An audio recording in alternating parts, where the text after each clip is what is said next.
अस्सलाम वालेकुम। Last tutorial में मैं डिस्कस कर रहा था पॉजिटिव डेफिनेट, नेगेटिव डेफिनेट और positive semi definite, negative semi definite और इनडेफिनेट। और मैंने इसका एक मेथड बताया था। नीचे लेके आता हूँ मैं इनको।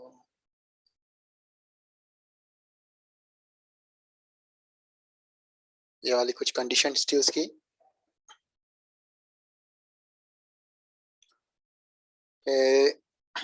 ये पॉजिटिव डेफिनेट तब होगा जब x greater than zero for all x, जो कि जीरो के अलावा बाकी सारे जो एक्स हैं उनके लिए ये वाली चीज़ पॉजिटिव हो तो वो पॉजिटिव डेफिनेट हो जाती है। और इसी तरह नेगेटिव पॉजिटिव सेमी डेफिनेट कब होगी? जब जीरो के अलावा किसी और पॉइंट पे भी जीरो आ रही हो तो पॉजिटिव डेफिनेट होगी, बाकी सारे पॉइंट पे पॉजिटिव आ रहे हैं ऑब्वियसली। और इसी तरह जीरो के अलावा बाकी सारे पॉइंट्स पे नेगेटिव आ रही हो तो नेगेटिव सेमी नेगेटिव डेफिनेट हो गई। और जीरो के अलावा किसी और पॉइंट पे भी जीरो आ रहा हो और बाकी सारे पॉइंट्स पे नेगेटिव आ रही हो तो वो नेगेटिव सेमी डेफिनेट। और कुछ पॉइंट्स पे पॉजिटिव, कुछ पॉइंट्स पे नेगेटिव आ रही हो तो वो इनडेफिनेट थी। तो ये मेथड की हुई थी। अभी नेक्स्ट जो मेथड है इससे मैंने एक प्रॉब्लम भी सॉल्व किया हुआ था। तो यहाँ पे आप लोगों ने देखा था कि ये जो एन में मैं यहाँ पे आया था तो यहाँ पे कोई जनरल फॉर्म नहीं बन रही थी। मतलब जनरली अगर मैं डायरेक्टली वो कर लूँ, कह दूँ कि ये पॉजिटिव होगा या नेगेटिव होगा या क्या होगा, तो मुश्किल हो रही थी। तो यहाँ पे हमें गेस करना पड़ गया था। तो हमने गेस की हुई थी ये वाली कॉम्बिनेशन, इससे नेगेटिव आ रही थी। अगर सबको अगर मैं वन पुट कर दूँ तो पॉजिटिव आ जाएगी। तो कभी कभी ये होता है कि एकदम से ये गेस ध्यान में नहीं आते और टाइम लगता है कभी कभी सोचने में। तो इसलिए जो नया दूसरा मेथड है वो आइगन वैल्यू मेथड, उससे डायरेक्टली पता चलता है, उसमें गेस करने की ज़रूरत नहीं होती। तो अभी आइगन वैल्यू क्राइटेरिया को डिस्कस करते हैं कि आइगन वैल्यू के थ्रू कैसे बता सकते हैं को कोई मैट्रिक्स पॉजिटिव डेफिनेट है या फिर नेगेटिव डेफिनेट या फिर पॉजिटिव या नेगेटिव सेमी डेफिनेट या इनडेफिनेट। तो वो वाली चीज़ डिस्कस कर लेते हैं आज। तो आइगन वैल्यू क्राइटेरिया,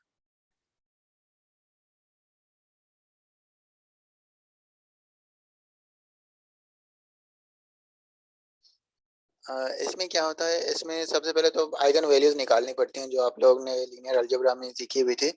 तो शुरू का पार्ट एग्जैक्टली सेम है कि सबसे पहले तो आप आइगन वैल्यूज निकालेंगे और इसके बाद ये चेक करेंगे कि क्या ये सारे जो आइगन वैल्यूज निकल आए हैं क्या ये सारे पॉजिटिव हैं। अगर ये सारे आइगन वैल्यूज में एक्स, और आप इसको इस तरह लिखना चाहें lambda one, lambda two, up to जितनी साइज है मैट्रिक्स की, जितने भी आइगन वैल्यूज आ रहे हैं, लेट्स सपोज n आ रहे हैं, अगर ये सारे ग्रेटर देन जीरो हैं तो फिर क्या हो जाएगा, जो मैट्रिक्स होगी वो हो जाएगी पॉजिटिव डेफिनेट।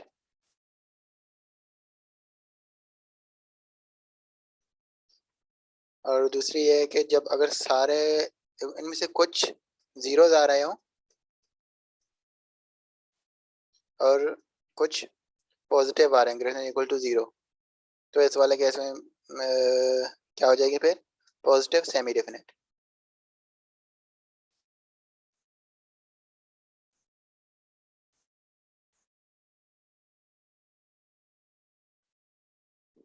डेफिनेट। और इसी तरह जो थर्ड पॉइंट है उसमें क्या होगी, आप लोग गेस भी कर सकते हैं कि अगर सारी values strictly less than zero हो गए तो फिर ये हो जाएगी नेगेटिव डेफिनेट।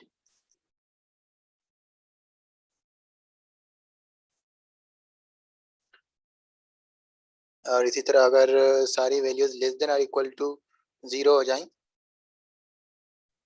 तो फिर क्या हो जाएगी लेमडा वन, अगर लेमडा टू, लेमडा एन, या सारे less than equal to zero, मतलब इनसे कुछ जीरोज वाली भी आइगन वैल्यूज आ रही हो तो इस केस में जो मैट्रिक्स होगी उसको कहेंगे नेगेटिव सेमी डिफिनेट।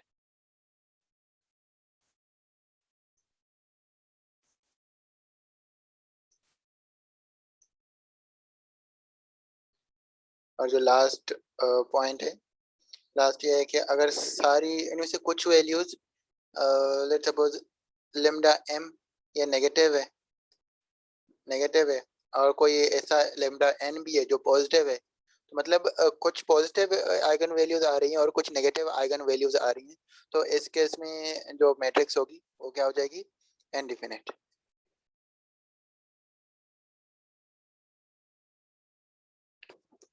तो आइगन वैल्यू क्राइटेरिया बस यहाँ से तो काम इसमें यह होता है कि आपको आइगन वैल्यूज निकालनी पड़ती हैं, और आइगन वैल्यूज जैसे निकाल लिए फिर ये वाली कंडीशन देख के आप डिटरमाइन कर सकते हैं कि वो पॉजिटिव डेफिनेट है, पॉजिटिव सेमी डेफिनेट है, या नेगेटिव डेफिनेट है, या नेगेटिव सेमी डेफिनेट है, या फिर इनडेफिनेट है।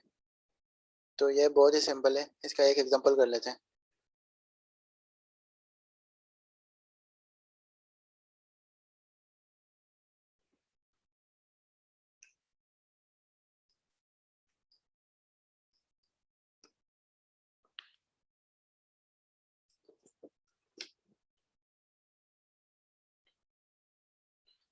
अच्छा, इसका एक एग्जांपल करते हैं। मैं एक मैट्रिक्स लिख लेता हूँ। मेरे पास एक मैट्रिक्स है, लेट्स सपोज ए मैट्रिक्स। इसकी वैल्यूज में ले रहा हूँ, सिंपल सी मैट्रिक्स ले रहा हूँ ताकि ज़्यादा कैलकुलेशन ना करनी पड़े, आप लोगों को थोड़ा आइडिया हो जाए, रिवाइज हो जाए थोड़ा आइगन वैल्यूज कैसे निकालते हैं। अच्छा, तो आइगन वैल्यूज कैसे निकालते थे, और आप लोगों को याद हो तो हम डिटर्मिनेंट लेते थे एक मैट्रिक्स का। वो क्या, कौन सी मैट्रिक्स होती थी, ए माइनस लेमडा आई। इसका डिटर्मिनेंट लेके इसको जीरो के इक्वल करते थे, और यहाँ पे लेमडा आर्बिट्रेरी है तो लेमडा की वैल्यूज एंड में निकाल लेनी होती थी। तो इसी तरह अगर मैं ए में से लेमडा आई माइनस कर दूं, ए माइनस लेमडा आई, तो ये कौन सी मैट्रिक्स होगी, -1 माइनस लेमडा, यहाँ पे 0 1, यहाँ पे 0 -4 माइनस लेमडा, और यहाँ पे 0, यहाँ पे 0 सॉरी ये 1 है, ये 0 है, -1 minus lambda.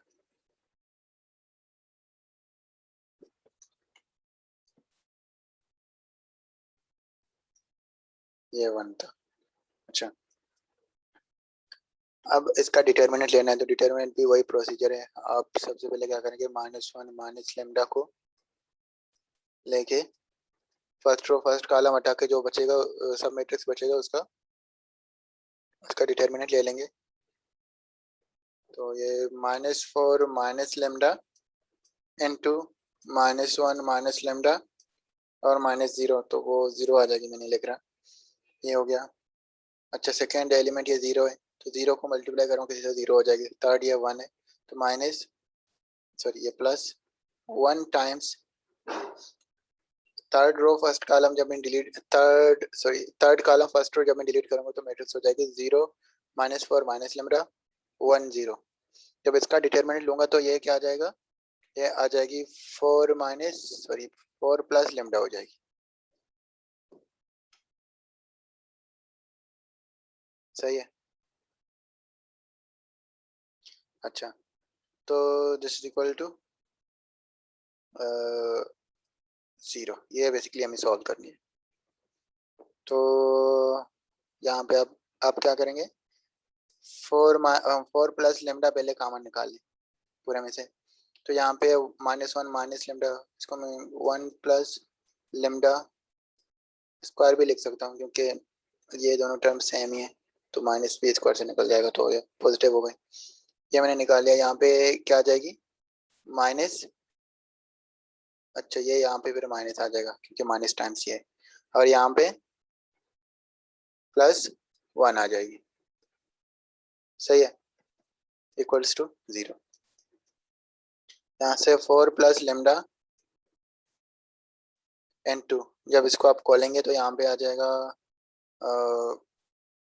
-1 -2 lambda minus lambda square +1 equals to 0। तो इसके बाद एक तो लेमडा प्लस 4 आ गया था एक फैक्टर, और यहाँ से ये -1 और +1 कैंसिल आउट हो गए। तो यहाँ से अगर मैं कॉमन निकालूँ लेमडा, और लेमडा प्लस लेमडा कॉमन जब निकालूंगा तो यहाँ पे आ जाएगी लेमडा प्लस 1 आ जाएगी, लेमडा प्लस सॉरी 2 आ जाएगी।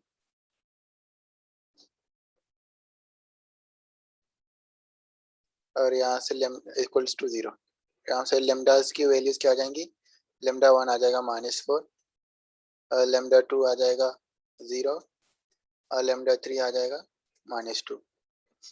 तो यहाँ पे ये जो सारी वैल्यूज हैं ये आप देख सकते हैं कि लेमडा 1 लेमडा 3 ये दोनों नेगेटिव हैं और थर्ड 0 है। तो ये पॉजिटिव डेफिनेट तो नहीं हो सकता, क्योंकि पॉजिटिव डेफिनेट में सारे स्ट्रिक्टली ग्रेटर देन 0 होते हैं, और नेगेटिव डेफिनेट भी नहीं हो सकता, उसमें सारे स्ट्रिक्टली नेगेटिव हो, क्योंकि यहाँ पे 0 नेगेटिव नहीं है।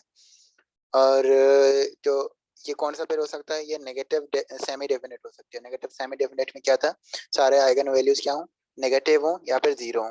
तो यहाँ पे एक नेगेटिव है, बाकी सारे सॉरी 2 नेगेटिव है और एक 0 है। तो ये क्या हो गया, मैट्रिक्स एक सेमी डेफिनेट हो गया, नेगेटिव सेमी डेफिनेट।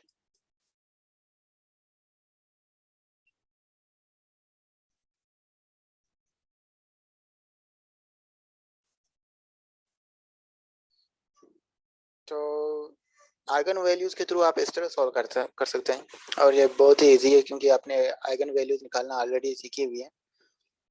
तो ये तो ऐसे ही निकलेंगे, और यहाँ पे कॉम्प्लेक्स नंबर तो आएंगे भी नहीं, क्योंकि मैट्रिक्स जो आपको गिवन होगी हमेशा सिमेट्रिक होगी, और सिमेट्रिक के कॉम्प्लेक्स नंबर कॉम्प्लेक्स वो आइगन वैल्यूज में नहीं आएंगे, और या तो सारे या तो पॉजिटिव होंगे या नेगेटिव होंगे, इस तरह के आइगन वैल्यूज आएंगे। तो आप इससे वो कर सकते हो, बता सकते हो कि वो कौन सा डेफिनेट होगा या इनडेफिनेट होगा या सेमी डेफिनेट होगी, कौन सी होगी, आप बता सकते हैं इससे।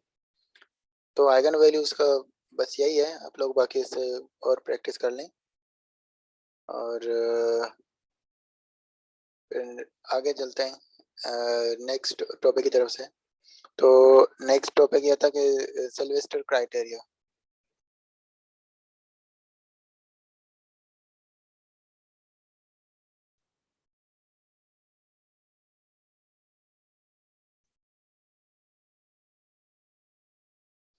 सिल्वेस्टर क्राइटेरिया, सिल्वेस्टर क्राइटेरिया में क्या होता है, सिल्वेस्टर क्राइटेरिया में ये होती है, अच्छा तो इस क्राइटेरिया से पहले मैं कुछ टर्म आप लोगों से डिस्कस कर लूँ कि लेट्स सपोज अगर मेरे पास एक मैट्रिक्स है ए,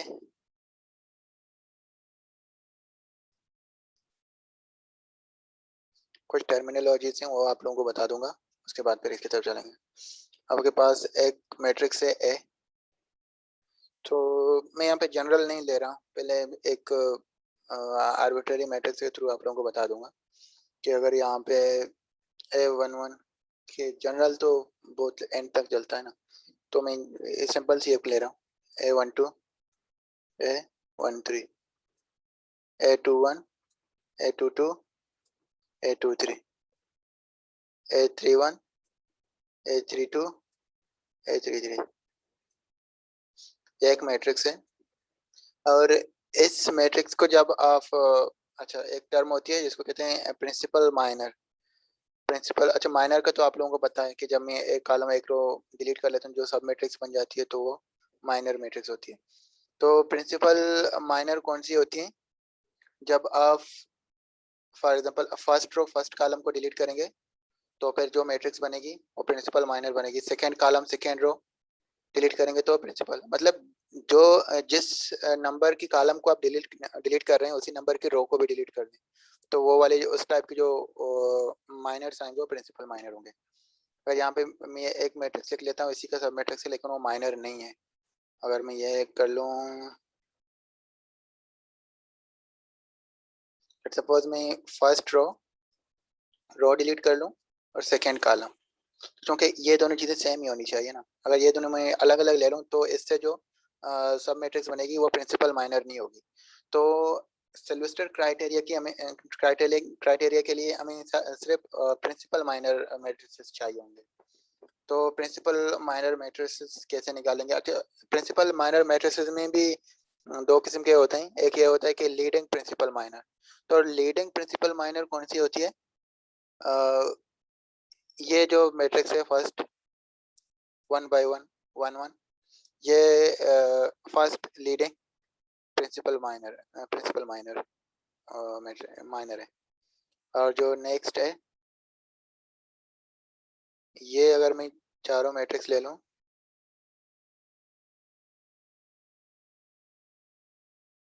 ये जो बन जाएगी ये second order leading principal minor है।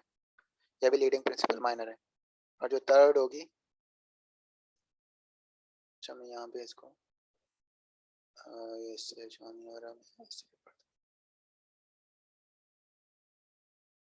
ये वाली,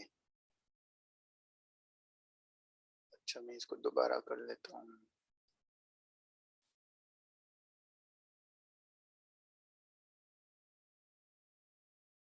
A1 तो फर्स्ट लीडिंग माइनर ये वाली हो गई। और जो सेकेंड ऑर्डर लीडिंग माइनर होगी वो इसको मिला के ये सारी, ये 2 by 2 मैट्रिक्स हो गया।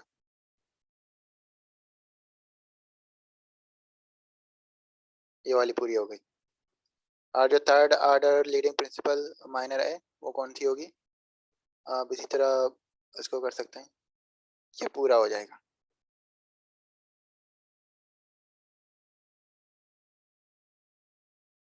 तो इसमें ये सारा कुछ आ जाएगा। तो ये जो तीन मैट्रिसेस हो गए वो प्रिंसिपल लीडिंग प्रिंसिपल माइनर हो गए। तो जितनी मैट्रिक्स की ऑर्डर होगी इतने ही लीडिंग प्रिंसिपल माइनर्स होंगे। अच्छा, तो एक मैट्रिक्स पॉजिटिव डेफिनेट या फिर नेगेटिव डेफिनेट कब होगा? तो अब उसकी तरफ चलते हैं।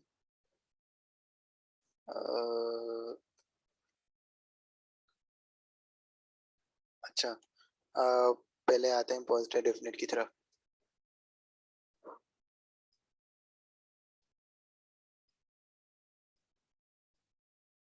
अच्छा, इस वाले मेथड और आइगन वैल्यू के मेथड में जो मतलब यह मेथड इंट्रोड्यूस इसलिए हुआ क्योंकि इसमें यह है कि वहाँ पे तो सारी वैल्यूज कैलकुलेट करने के बाद ही पता लगता है। यहाँ पे ये चीज़ नहीं है। यहाँ पे कुछ मैट्रिसेस के लिए कुछ कम काम करके अब जल्दी से फाइंड कर सकते हैं कि वो किस टाइप की मैट्रिक्स होगी। लेकिन वहाँ पे आइगन वैल्यू के लिए ये ज़रूरी है कि सारे आइगन वैल्यूज फाइंड करने के बाद ही आप आइडेंटिफाई कर सकेंगे। लेकिन यहाँ पे कुछ मैट्रिक्स के लिए कम काम करके भी आप आइडेंटिफाई कर सकते हैं। तो ये इसमें फ़ायदा है यूज़ करने में बनस्पत है आइगन वैल्यू के। तो उससे भी रिजल्ट दोनों से सेम ही आ जाएगी। तो ये पॉजिटिव डेफिनेट कब होगी? अच्छा, पॉजिटिव डेफिनेट तब होगी जब सारे जो लीडिंग प्रिंसिपल माइनर हैं, तो लीडिंग प्रिंसिपल माइनर को ए के ऊपर केप 1 ओ कर दिया तो फर्स्ट ऑर्डर ये लीडिंग प्रिंसिपल माइनर हो गया।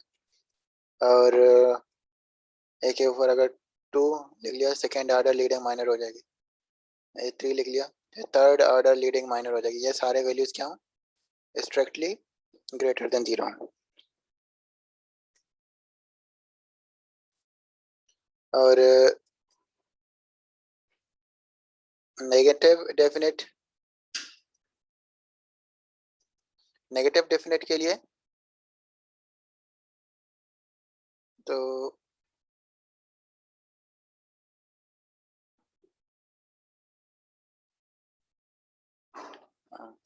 सॉरी, नेगेटिव डेफिनेट के लिए क्या है कि ये जो फर्स्ट ऑर्डर सारे लीडिंग प्रिंसिपल हैं ये सारे क्या होने चाहिए? Sorry, first order second order और थर्ड ऑर्डर लीडिंग प्रिंसिपल क्या होने चाहिए? स्ट्रिक्टली लेस देन 0 होने चाहिए। तो ये नेगेटिव डेफिनेट होगी। और उसके बाद जो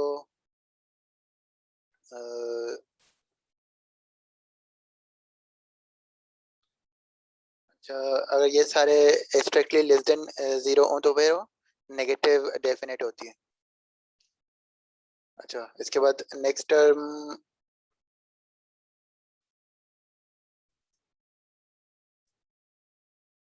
positive semi definite. Positive semi definite क्या है? ये फिर यहाँ पे थोड़ी ये इन केसेस के लिए थोड़ा ज़्यादा काम करना पड़ता है। इनके लिए सबसे पहले तो ये काम करना पड़ता है कि सारे, अब मैं दूसरी नोटेशन यूज़ कर रहा हूँ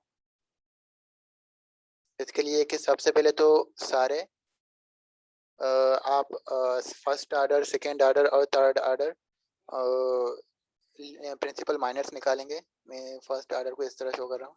ये फर्स्ट आर्डर के सारे हो गए, और ये सेकेंड आर्डर के सारे प्रिंसिपल माइनर्स हो गए, और ये लेट्स सपोज थर्ड आर्डर के सारे प्रिंसिपल माइनर हो गए। अगर ये सारे ग्रेटर देन और इक्वल टू 0 हैं तो पॉजिटिव डेफिनेट होगा। और इसी तरह यही सारे, अगर पहला वाला पॉजिटिव है ग्रेटर देन इक्वल टू 0, और सेकेंड आर्डर के सारे, सॉरी ये पहला नेगेटिव होना चाहिए हमेशा, कि लेस देन और इक्वल टू 0, इसके बाद सेकेंड आर्डर के ग्रेटर देन इक्वल टू 0, और थर्ड आर्डर के जो सारे हैं वो लेस देन इक्वल टू 0। तो इस तरह से चलती है, क्योंकि मैंने यहाँ 3 by 3 का लिया था तो यहाँ पे ये केसेस बन रहे थे। और उसके अच्छा ये कौन सा था? ये था नेगेटिव सेमी डेफिनेट। अच्छा, इनडेफिनेट का आपको अब पता होगा कि अगर इनमें से कोई सा भी एक केस फॉलो नहीं हो रहा है तो फिर वो इनडेफिनेट होगा। तो इनडेफिनेट टैकल करने के लिए भी एक वो है कि आप जब भी आपने आर्डर 2 के एलिमेंट, आर्डर 2 के जो प्रिंसिपल माइनर वो कैलकुलेट कर लिए, तो अगर उनमें से कोई एक भी नेगेटिव आ रही है तो आप डायरेक्टली कह सकते हैं कि वो इनडेफिनेट होगा, क्योंकि यहाँ पे देख सकते हैं कि इन सारे केसेस में सेकेंड वाला एलिमेंट हमेशा पॉजिटिव। अच्छा सॉरी सॉरी सॉरी, हाँ सॉरी, ये बात आप डायरेक्टली नहीं कह सकते, आपको पहले चेक करनी पड़ेगी कि नेगेटिव डेफिनेट है या नहीं। अगर नेगेटिव डेफिनेट नहीं है तो फिर आप ये चीज़ देख के फिर वो कह सकते हो। चलो सही, डायरेक्टली आप इसको नहीं कह सकते हैं, सही। अगर ये चारों केसेस फॉलो नहीं हो रहे हैं तो फिर वो इनडेफिनेट हो जाएगी। तो इसका एक एग्जांपल कर लेते हैं। एक काम करते हैं, जो एग्जांपल हमने थोड़ी देर पहले की थी वहाँ पे आइगन वैल्यूज के थ्रू, पहले उसी को डिस्कस कर लेते हैं। तो वहाँ पे जो मैट्रिक्स था हमारे पास उसी के निकाल लेते हैं, वो इसको डिटरमाइन करते हैं कि वो पॉजिटिव डेफिनेट है या फिर नेगेटिव डेफिनेट या फिर सेमी डेफिनेट है। तो मैट्रिक्स में लिख लेता हूँ -1 था, यहाँ पे 0 थी, ये 0 था, सॉरी 0 नहीं था, 1 था यहाँ पे।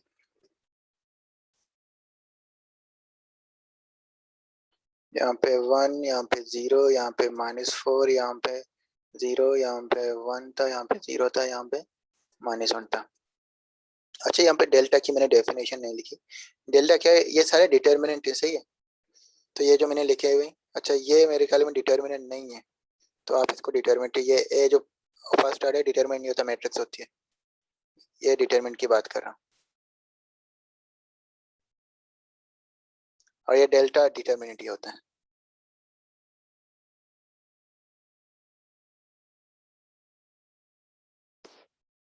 अच्छा, तो सबसे पहले आप ये चेक करेंगे, आप इसके प्रिंसिपल माइनर चेक करें, principal leading principal minors check करेंगे कि उससे हमें डायरेक्टली क्या पता लग रहा है या नहीं लग रहा है।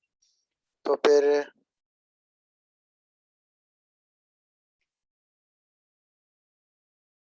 मैं क्या करूँगा? अच्छा, मैं ये वाली नोटेशन यूज़ कर रहा हूँ। आप वहाँ पे एक ही जगह पे डेल्टा भी यूज़ कर सकते हो। मैं यहाँ पे डेल्टा फर्स्ट आर्डर, फर्स्ट जो माइनर है वो मैं यहाँ पे लिख रहा हूँ, वो कौन सी है? ये वाली हो जाएगी ना, -1। और सेकेंड आर्डर की जो फर्स्ट माइनर है, ये लीडिंग वाली होती है, वो कौन सी है?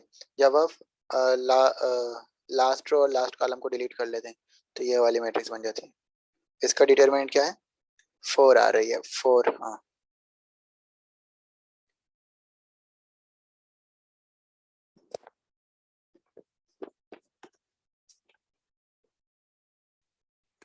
सही है। और इसके बाद थर्ड ऑर्डर का फर्स्ट जो है लीडिंग प्रिंसिपल, वो क्या होगी? अभी से पूरे की डिटर्मिनेंट लोगे, तो पूरे का डिटर्मिनेंट के लिए मैं आप कैसे भी ले सकते हैं। मैं ये वाला एलिमेंट ले रहा हूँ -4, क्योंकि इसमें 2 जीरो दिन तो इजीली कंप्यूट हो जाएगी। तो माइनस प्लस माइनस प्लस, ये प्लस में हो जाएगा -4 इंटू 1, -1 तो 0 हो रही है, तो ये वाली चीज़ 0 हो गई। आप इसको देख के दो ऑप्शन तो आपके पास कट हो गए कि ये पॉजिटिव डेफिनेट नहीं हो सकता क्योंकि सारे पॉजिटिव नहीं है, नेगेटिव डेफिनेट भी नहीं हो सकता, सारे नेगेटिव नहीं है, और यहाँ पे मिक्स आ रही है। तो इसके लिए आपको बाकी सारे भी निकालने पड़ेंगे, क्योंकि अब ये क्या हो सकती है? 3 ऑप्शन है, ये पॉजिटिव, नेगेटिव, सेमी डेफिनेट हो सकती है, या फिर इनडेफिनेट हो सकती है। तो आप इसके लिए अब क्या निकालेंगे? अभी सारे जो आर्डर के प्रिंसिपल माइनर्स होंगे वो निकालेंगे। तो फर्स्ट आर्डर का सेकेंड जो प्रिंसिपल माइनर होगा वो कौन सी हो जाएगी? यहाँ पे मैंने क्या कहता है, अच्छा, जो फर्स्ट आर्डर के सारे जो प्रिंसिपल माइनर होंगे वो हमेशा डायगोनल के एलिमेंट होंगे, सही है। तो ये -1 ये फर्स्ट आर्डर का पहला माइनर हो गया, प्रिंसिपल माइनर हो गया। यहाँ पे -4 हो गई, और फर्स्ट आर्डर का जो थर्ड प्रिंसिपल माइनर है वो -1 है, ये डायगोनल के एलिमेंट होता है। और जो सेकेंड आर्डर का फर्स्ट एलिमेंट तो हमने 4 निकाला था, जो सेकेंड प्रिंसिपल माइनर है वो कौन सी होगी? इसके लिए पहले क्या कहते हैं, फर्स्ट रो, सॉरी, यहाँ पे ये क्या था कि थर्ड रो थर्ड कॉलम को डिलीट किया था। अब यहाँ पे सेकेंड कॉलम को डिलीट कर लें, तो ये -1 और यहाँ पे 1 1। तो इसका ये क्या आ रहा है? एक मिनट,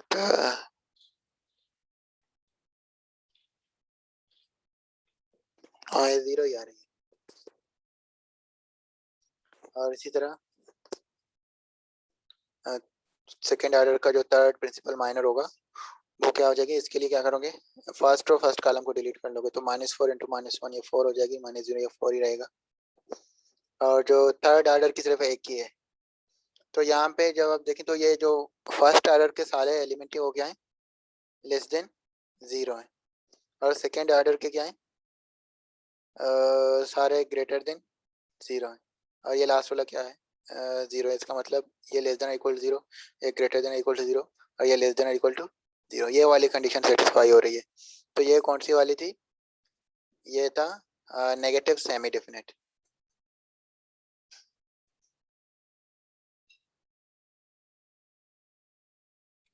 तो आपने देखा होगा जो मैंने आइगन वैल्यूज से भी इस क्वेश्चन को किया था, वहाँ पे भी नेगेटिव सेमी डेफिनेट ही आ रहा था। तो आप इस तरह से सॉल्व कर सकते हो, फाइंड कर सकते हो। और एक और प्रॉब्लम कर लेते हैं इसका।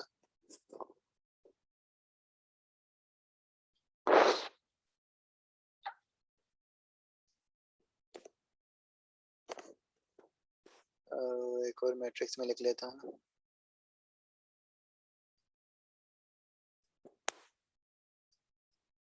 बी मैट्रिक्स मैंने लिख लिया। फॉर एग्जाम्पल ये 2, ये -1 -1 -1, यहाँ पे 2 -1 2 -1 और -1। अच्छा, तो सबसे पहले तो आप इसके जो, अच्छा सॉरी,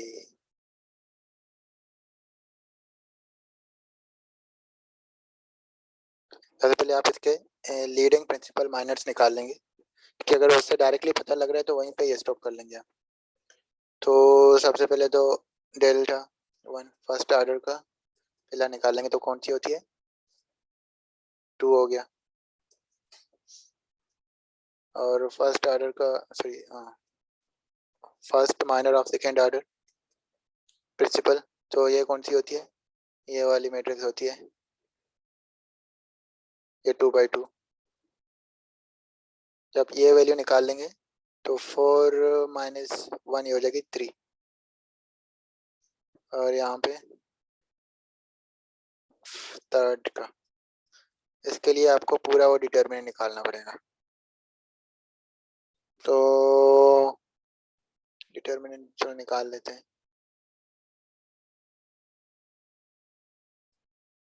2 जब लेंगे तो 4 माइनस 1 ये 3 आ जाएगी, तो यहाँ पे माइनस माइनस 1 प्लस, मैं फर्स्ट रो से कर रहा हूँ। तो first row second column delete करने के बाद -2 -1 ये -3 हो जाएगी, और -1 के साथ 1 + 2 ये 3 हो जाएगी। तो यह क्या आ रही है, ये आ रही है 6 -3 ये हो रही है 0 हो रही है, तो यह क्या हो गया, 0 हो गया। अच्छा, इससे डायरेक्टली आप गेस कर सकते हैं, डायरेक्टली हम किससे, डायरेक्टली लीडिंग प्रिंसिपल से हम किस तरह कह सकते थे, अगर सारे स्ट्रिक्टली ग्रेटर देन 0 हो या फिर सारे स्ट्रिक्टली लेस देन 0 तभी हम कुछ कह सकते थे। तो यहाँ पे सारे स्ट्रिक्टली ग्रेटर देन 0 नहीं, यहाँ पे 0 वाले टर्म भी आ रही है, तो यहाँ पे डायरेक्टली नहीं कह सकते। तो इस वाले केस में भी हमें बाकी जो प्रिंसिपल माइनर्स हैं वो भी निकालने पड़ेंगे। चलो वो निकाल लेते हैं। तो फर्स्ट ऑर्डर के सारे निकाल लेंगे। तो फर्स्ट ऑर्डर का जो सेकेंड प्रिंसिपल माइनर है वो कौन सी आ रही है, और डायगोनल के एलिमेंट होती हैं तो 2 आ रहेगी। और फर्स्ट ऑर्डर का third element, third principal order, sorry principal minor वो आ रही है, वो भी 2 आ रही है। और सेकेंड ऑर्डर का सेकेंड प्रिंसिपल माइनर वो, अच्छा इसके लिए सेकेंड रो सेकेंड कॉलम को जब डिलीट करेंगे तो 4 - 1 ये भी 3 आ रही है।